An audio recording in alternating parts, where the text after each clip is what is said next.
This is the diary of Trevor Reznik, the day before. Date, unknown. I can't remember the last time I slept. Not properly, anyway. The kind of sleep where you wake up and feel human again. For me, it's been a year, maybe more. The days blend together, one unending stretch of gray monotony, interrupted only by the hum of the machines at the factory. They seem to mock me, their rhythm so steady, so predictable. Unlike my life. I've tried everything. Reading, television, counting sheep. Nothing works. The nights are endless and the silence is deafening. Even the sound of my own thoughts has become unbearable. I feel like I'm disappearing, my body wasting away as if the sleepless nights are eating me alive. I'm down to, 120 pounds? Maybe less? When I catch a glimpse of myself in the mirror, I barely recognize the hollow-eyed skeleton staring back. But I'm fine. I have to be. If I let it get to me, if I stop going to work, stop pretending everything's okay, then what? No one will care.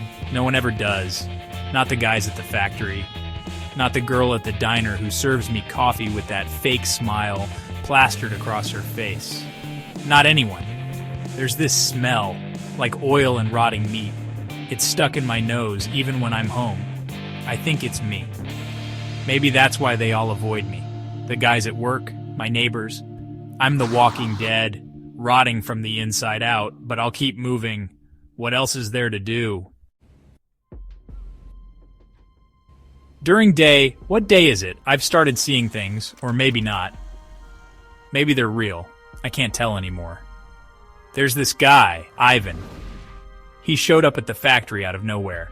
Nobody else seems to notice him, but he's there, watching me with this smug little grin. He's wrong. Something about him sets my nerves on edge. The way he looks at me, like he knows something I don't, like he's waiting for me to figure it out. Then there's the post-it notes. They've started appearing on my fridge, a game of hangman. Just a few letters at first, but the noose is getting tighter. Someone's leaving them for me. Ivan? Or is it just me losing my mind? And that accident at the factory, it was my fault, I'm sure of it. Or maybe I'm not. I don't know anymore. All I know is that Miller lost his arm and everyone's looking at me like I'm a freak, a menace.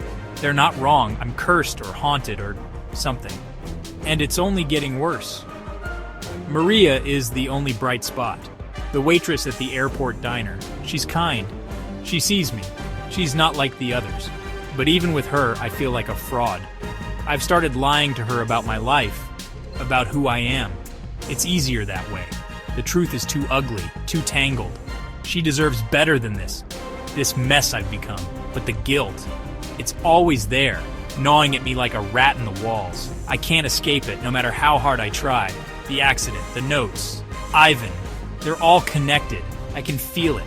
If I could just remember, if I could just sleep, maybe it would all make sense. After day. It doesn't matter anymore.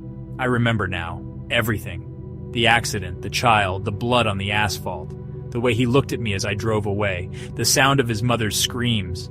I've been running from it for so long, burying it under sleepless nights and lies. But you can't outrun the truth. It always catches up with you in the end.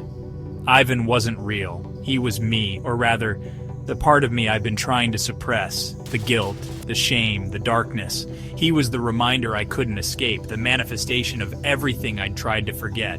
And the notes? They were mine too. A desperate cry for help from a fractured mind. Maria doesn't exist either. She was a fantasy, a figment of my imagination. A glimpse of the life I'll never have, the person I'll never be. It's fitting, really. Even in my dreams, happiness is just out of reach. I turned myself in. I had to. It's the only way to make it stop. The police didn't say much when I confessed. They just looked at me like I was crazy. Maybe I am. But I'll take the prison cell over this endless torment. At least in there, I might find some semblance of peace. I slept last night. For the first time in a year, I slept. It wasn't much, but it was enough. Enough to remind me that I'm still human. Enough to give me hope that maybe one day I'll sleep again. And when I do, maybe I'll dream of something better, something brighter. But not yet. Not tonight. For now, I'll sit here in this cell and wait. Wait for the darkness to swallow me whole. Wait for the guilt to fade. Wait for sleep to take me. One day it will.